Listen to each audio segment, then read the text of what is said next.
किसानों के सामने मृदा जनित कई रोगों की समस्या मुख्य रूप से देखने में आती है, जिसके कारण फसलों को भारी नुकसान पहुंचाया जाता है। तो इस नुकसान को देखते हुए जरूरी हो जाता है कि आप समय पर इन रोगों की रोकथाम के उपायों को अपनाएं। इस बारे में बता रहे हैं विषय विशेषज्ञ इरफान खान।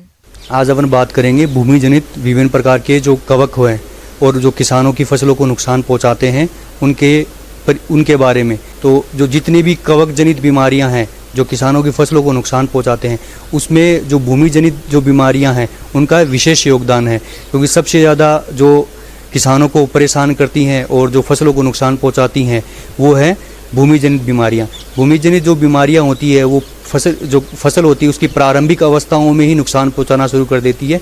पौधा प्रारंभिक अवस्था में कमज़ोर होता है, इसलिए वो आसानी से उसके ऊपर आक्रमण करके उस पौधे को, उस फसल को धीरे धीरे ख़त्म कर देती है। किसान भाइयों, मृदा जनित रोगों द्वारा फसलों में भारी नुकसान होता है और कभी कभी तो समय पर इन रोगों का नियंत्रण नहीं करने से पूरी की पूरी फसल चौपट हो जाती है। किसान सब्जियों के बीज महंगे दामों पर खरीदकर नर्सरी में लगाते हैं और इस आर्द्र गलन रोग के कारण सब्जियों की पौध नष्ट हो जाती है। जो प्रमुख भूमि जनित बीमारियां हैं उसमें काली जड़ है, तना गलन है, जड़ गलन है और जो डैम्पिंग ऑफ या जिसको आर्द्र गलन बोलते हैं, ये प्रमुख बीमारियां हैं। ये सब्जियों में आर्द्र गलन सबसे प्रमुख है और जो जड़ गलन है, तना गलन है या काली जड़ है और जिसको सूखा गलन भी बोलते हैं, सूखा गलन आता है। तो ये सारी की सारी जो बीमारियां हैं ये हैं भूमि जनित। तो इन बीमारियों के जो कवक होते हैं वो हमेशा भूमि के अंदर रहते हैं। जब भी उनके जो होस्ट है, जो फसलें हैं, उनकी जड़ें उनके बीजाणु के संपर्क में आती है तो उनका गुणन शुरू हो जाता है और गुणन शुरू होने के बाद में वो अपनी संख्या बढ़ाते हैं और जड़ों के माध्यम से या तो तने के अंदर प्रवेश कर जाते हैं या फिर जड़ों को खराब करके या गड़ा या सड़ा के पूरे पौधे को ही ख़त्म कर देते हैं। जब ये फसलें नहीं रहती, जिसको अपन ऑफ सीजन बोलते हैं, उस समय जो ये कवक होते हैं, इनके जो बीजाणु होते हैं या जो जिसको स्पोर बोलते हैं, तो वो ज़मीन के अंदर जो मर्तोब जीवी की तरह रहते हैं। मर्तोब जीवी का मतलब हो गया कि ये सड़ी गली जो चीज़ें होती हैं उनके ऊपर ही अपना रहन सहन करते हैं और जब भी फसल की जड़ें या जब भी किसान फसल लगाते हैं और उनकी जड़ें निकलना शुरू होती है तो उनके जड़ों पे आक्रमण करके ये धीरे धीरे उनको नुकसान पहुंचाना शुरू कर देते हैं। तो ये पूरा साइकिल ऐसे चलता रहता है और किसानों को हर साल ये जो बीमारियां ये परेशान करती है। तो इनके रोकथाम के लिए सबसे जो प्रमुख विधि है वो बीजोपचार ही है। इसलिए किसान जब भी फसल लगाएं तो ये भूमि जनित जो बीमारियां हैं सब्जियों में, जैसे डैम्पिंग ऑफ है और अन्य जो तिलहनी, दलहनी और खाद्यान्न फसलें हैं उनमें जड़ गलन है, तना गलन है या काली जड़ है, तो इनके रोकथाम के लिए हमेशा बीजोपचार करें। इसके अलावा किसान भाइयों, आप रोगों के नियंत्रण के लिए 2.5 किलोग्राम ट्राइकोडर्मा विरिडी को 100 किलोग्राम गोबर या वर्मी कंपोस्ट में मिलाकर प्रयोग करें।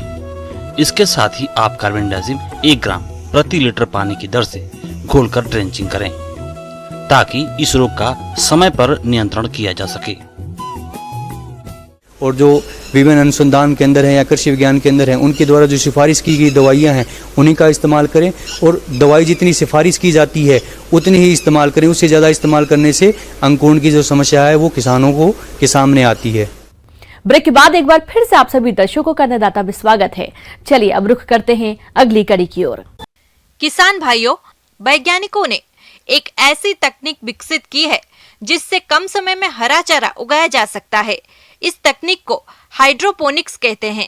इसे अपनाकर कम लागत में पौष्टिक हरा चारा तैयार किया जा सकता है। तो चलिए इस बारे में जानते हैं इस खास रिपोर्ट में। भारत दुनिया में सर्वाधिक दुग्ध उत्पादन करता है। ऐसे में पशुओं के लिए हरा चारे का प्रबंध करना काफी चुनौतीपूर्ण काम है, खासकर उन इलाकों में जहां पानी की उपलब्धता और मिट्टी का उपजाऊपन कम है।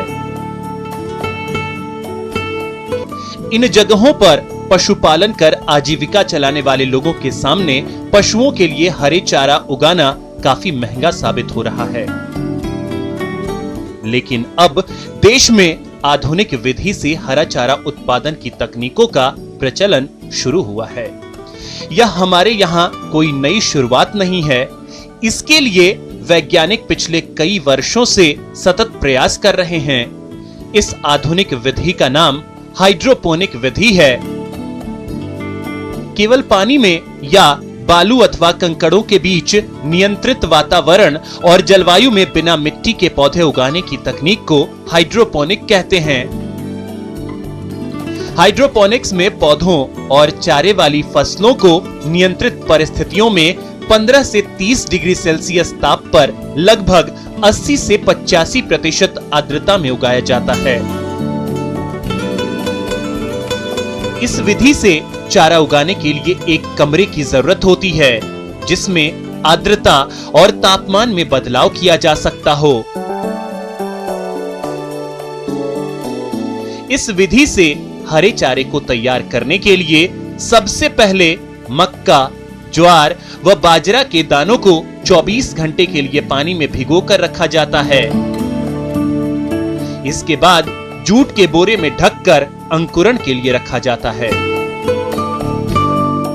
इस विधि के तहत प्लास्टिक की एक ट्रे में जिनकी माप 2 फीट गुणा 1.5 फीट गुणा 3 इंच होती है, अंकुरण निकलने के बाद इसे ट्रे में बराबर मात्रा में फैलाया जाता है। 1 किलो सूखे बीज रखते हैं। प्रारंभ में जमे बीजों पर लगातार पानी का छिड़काव करते हैं। चौथे से 10वें दिन तक इसमें वृद्धि होती है। इस दौरान ट्रे में 7 दिनों तक फव्वारे के द्वारा दिन में 8 से 10 बार सिंचाई की जाती है। 10वें दिन एक ट्रे में लगभग 8 से 10 किलो तक हरा चारा तैयार हो जाता है। चारे की हाइट भी 6 से 8 इंच तक हो जाती है। इस विधि से तैयार चारे को 15 से 20 किलो तक दूध देने वाले पशुओं को खिलाया जा सकता है। पशुओं को खिलाने से दूध उत्पादन में 15 से 20% तक की वृद्धि के साथ ही दूध में वसा की बढ़ोतरी होती है। इस विधि से चारा उगाना काफी आसान है। किसानों को केवल चारा उगाने के लिए बीड, ट्रे और ट्रे को रखने के लिए रैकों को बनाने की जरूरत पड़ती है।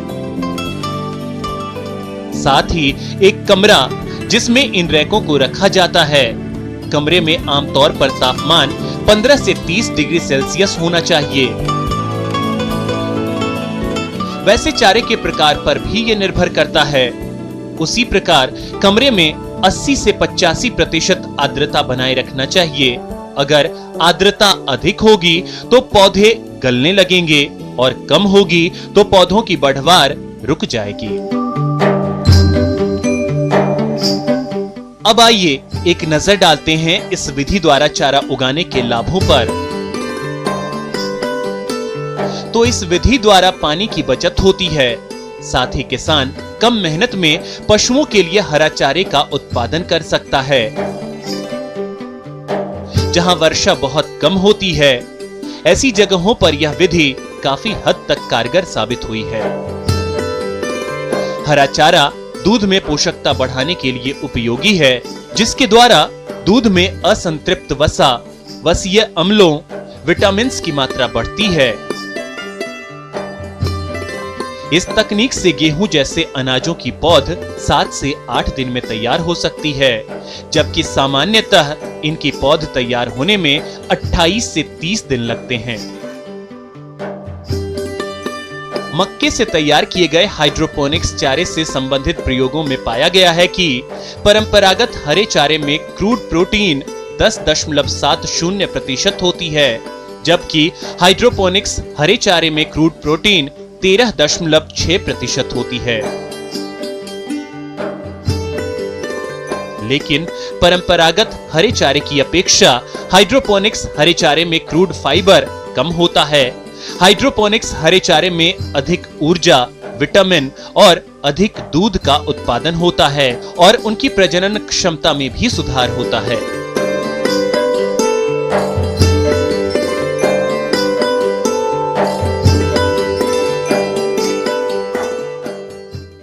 ब्रेक के बाद एक बार फिर से आप सभी दर्शकों का अन्नदाता कार्यक्रम में स्वागत है। बढ़ते हैं अगली प्रस्तुति की ओर। किसान कुसमी लाख की खेती करके अच्छा लाभ कमा सकते हैं, लेकिन वहीं कुछ किसान जानकारी के अभाव में नुकसान पहुंचाने वाले शत्रु कीटों का नियंत्रण नहीं कर पाते हैं, जिसकी वजह से लाख के उत्पादन में कमी आ जाती है। तो आप कैसे करें इन शत्रु कीटों का नियंत्रण, इसकी जानकारी दे रहे हैं विषय विशेषज्ञ AK सिन्हा। कुसमी का जो अभी गर्मी का फसल जेठवी के रूप में अभी लगाया गया है, हमारे किसान भाइयों को यह सलाह दी जाती है कि बिहन लगाने के 21 दिन के बाद 28 दिन के बाद 28 से 30 दिन के बीच में उसे कीट प्रबंधन का समय हो गया है। ऐसी टहनियां जिस पर लाख कीट नहीं बैठे हों और विशेष रूप से ऊपरी भाग की, इन्हें सिकेटियर या दावली से सावधानी पूर्वक काट दें, जिससे नई पत्तियां समय से पहले आ जाएंगी और धूप सीधे लाख कीट पर नहीं पड़ेगी। जिन टहनियों पर पूरी लाख मर गई हो उसे सिकेटियर से काटकर तुरंत हटा दें, जिससे यदि परजीवी कीटों का आक्रमण हो तो उसे फैलने से रोका जा सके। फसल लगाने के 28 से 30 दिन के बीच में इंडोक्सा कार्ब तो आप 0.7 मिलीलीटर प्रति लीटर पानी, यानी अगर 10 लीटर का जार है तो उसमें 7 मिलीलीटर इंडोक्सा कार्ब लेंगे और साथ में कार्बेंडाजिम वो 1 ग्राम प्रति लीटर पानी में मिलाएंगे।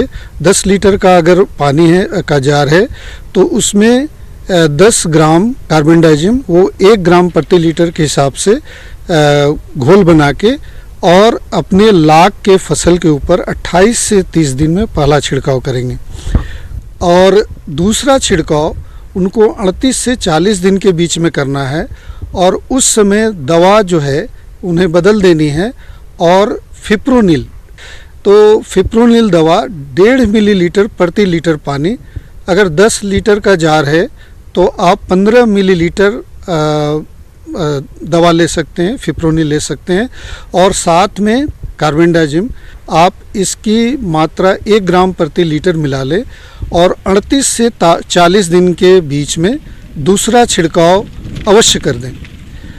और जिन भाइयों का अगर पहले उन्होंने कुसमी फसल लगाया है तो उनका अभी तीसरे छिड़काव का भी समय आ गया है, तो वो 58 से 60 दिन के बीच में वो तीसरा छिड़काव करें और तीसरा छिड़काव में उन्हें दवा फिर बदल देनी है, उन्हें स्पाइनोसेट तो 2 मिलीलीटर प्रति लीटर पानी में आपको घोल बनानी है और साथ में आपको कार्बेंडाजिम के नाम से जो भी उपलब्ध है आप उसको 1 ग्राम प्रति लीटर के मात्रा से ले सकते हैं और दोनों को एक साथ घोल बना के अपने किसान भाइयों को ये सलाह दी जाती है कि रॉकर टाइप स्प्रे मशीन से अपने कुसुम पेड़ों पे छिड़काव कर दें।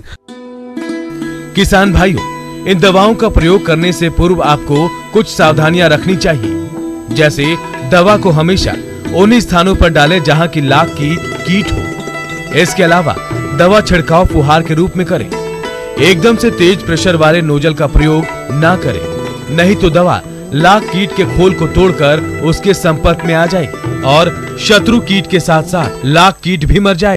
तो अगर कीट प्रबंधन अगर आप सही समय में कर लेते हैं तो जेठवी फसल में जो गर्मा फसल अभी आपका कुसुम के पेड़ पे लगा हुआ है, इससे आप अपने शत्रु कीट से सुरक्षा कवच प्रदान कर देते हैं लाख कीड़े को।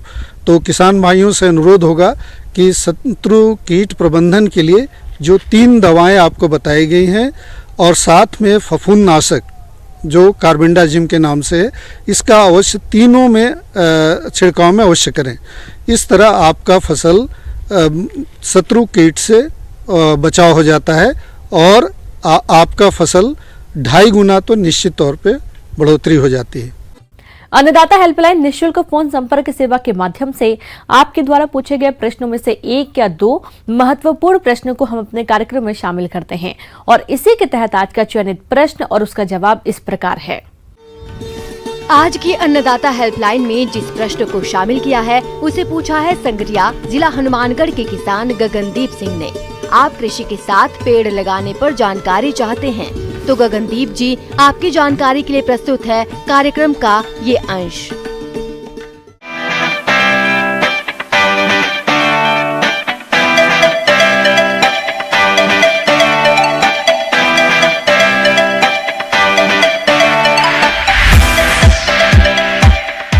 जिस खेत में हम खड़े हैं इस पद्धति को एग्री सिल्वीकल्चर सिस्टम के नाम से जाना जाता है।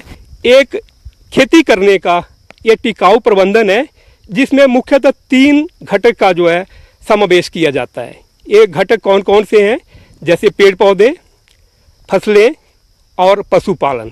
इनको हम एक ज़मीन के एक हिस्से पे लगाएंगे और किसान इससे अपनी बहुआयामी मल्टीपर्पज़ जो उसकी ज़रूरतें हैं उसको पूरा करता है। अपने राज्य में किसानों की जोत कम होती जा रही है। इसके साथ ही पानी की कमी या फिर अतिवृष्टि, ओलावृष्टि के चलते किसानों की फसलें नष्ट हो जाती हैं। तो ऐसे में किसानों को चाहिए कि वे कृषि वानिकी को अपनाएं। कृषि वानिकी को अपनाने से न केवल इन सभी समस्याओं से बच सकते हैं बल्कि किसानों को लगातार किसी न किसी फसल से आय भी मिलती रहती है। सबसे बड़ा फायदा है किसान को डाइवर्सिफिकेशन। बारिश नहीं होती है, किसान ने अगर गेहूं ही लगाया है तो उसकी पूरी की पूरी गेहूं जो है बारिश की बिना अगर सूखा पड़ रहा है तो कोई प्रोडक्शन नहीं होती है। अगर वो कृषि वानिकी को अडॉप्ट करता है, उसमें वो पेड़ पौधे भी लगाए हैं, पशु भी पाले हैं और फसलें भी लगाई है, तो जो 2 कंपोनेंट हैं, जो 2 घटक हैं, पेड़ पौधे और पशु से उसको कुछ ना कुछ आमदनी मिलती रहेगी। दूसरा फ़ायदा क्या है कि जो हमारे प्राकृतिक वन है, नेचुरल फॉरेस्ट है, उससे हम लकड़ी लेते थे, चारा लेते थे, ईंधन लेते थे और इमारती लकड़ी। लेकिन जब हम एग्रो फॉरेस्ट्री को अडॉप्ट करते हैं तो इन सारी चीज़ों को अपने ही फार्म से हम कलेक्ट कर सकते हैं और जो हमारा प्राकृतिक वन है, जो नेचुरल फॉरेस्ट है, उसके ऊपर आम आदमी का प्रेशर कम होगा, वो कंजर्व होंगे और लॉन्गर टाइम तक जो है हमारा वातावरण शुद्ध रहेगा। तीसरा फायदा क्या है कि एम्प्लॉयमेंट जनरेशन, ये रोजगार की उत्पत्ति भी करती है कृषि वानिकी। इसी तरह जो हमारा वाटर कंजर्वेशन की बात करें, एनवायरनमेंट कंजर्वेशन की बात करें तो कृषि वानिकी एक बहुत ही इम्पोर्टेंट सब्जेक्ट है और आने वाले टाइम में और भी ज़्यादा इसका महत्व हो।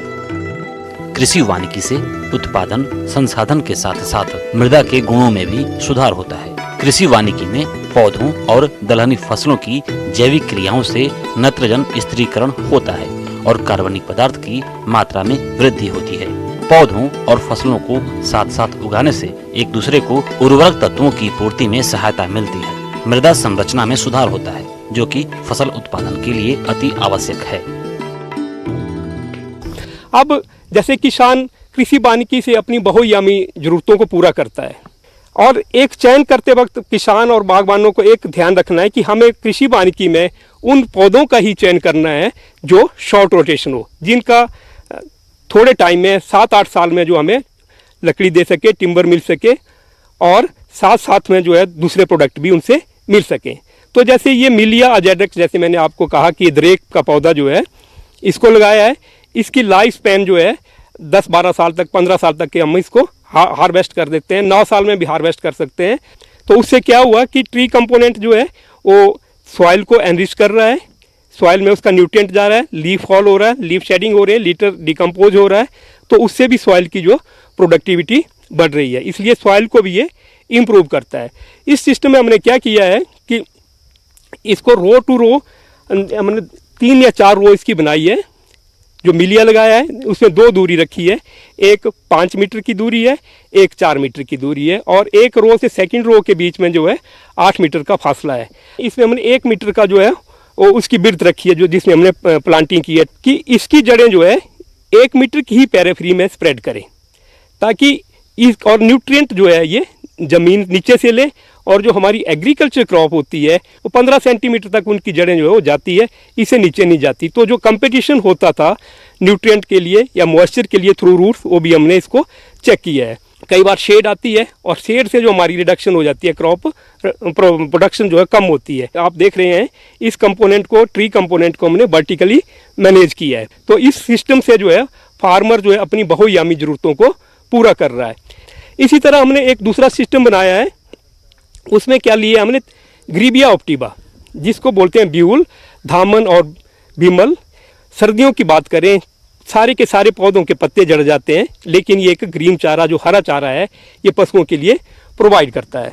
इसको हमने 3 स्पेसिंग पे लगाया है, 1 is 1 into 1 metre, then 2 into 2 and 3 into 3। जो एक रो से दूसरे रो के बीच में दूरी है वो हमने 8 मीटर की रखी है और बीच में हम क्रॉपिंग करते हैं। जो छायादार जो शेड लविंग क्रॉप्स है, जैसे हमारी टर्मेरिक है, जिंजर है, कोलोकेशिया है, आप इनकी भी खेती कर सकते हैं। कृषि वानिकी को अपनाते समय इस बात का विशेष ध्यान रखें कि आप वृक्षों और फसलों का चयन वहाँ की जलवायु, मिट्टी और अपने संसाधनों के अनुसार करें, ताकि इनको लगाने में किसी प्रकार की परेशानी नहीं आए और ये अच्छी तरह से पनप सके, जिससे आने वाले समय में आपको अच्छी आय मिल सके। तो रबी सीजन में जैसे मैंने बोला कि मूली ले सकता है किसान, और गेहूं लगा सकता है, सरसों लगा सकता है, गोभी लगा सकता है, कॉलीफ्लावर जिसको बोलते हैं, कैबेज लगा सकता है। तो डाइवर्सिफिकेशन करनी है कि एक ही क्रॉप नहीं लगानी। अगर एक क्रॉप फेल हो जाती है तो दूसरी क्रॉप से फार्मर को इनकम। अब आइए देखते हैं कल दिखाए जाने वाले कार्यक्रम की मुख्य झलकियां। कम पानी में ड्रिप मल्चिंग से सब्जियों की खेती करना लाभकारी। बैकयार्ड मुर्गी पालन रोजगार का है बेहतर व्यवसाय।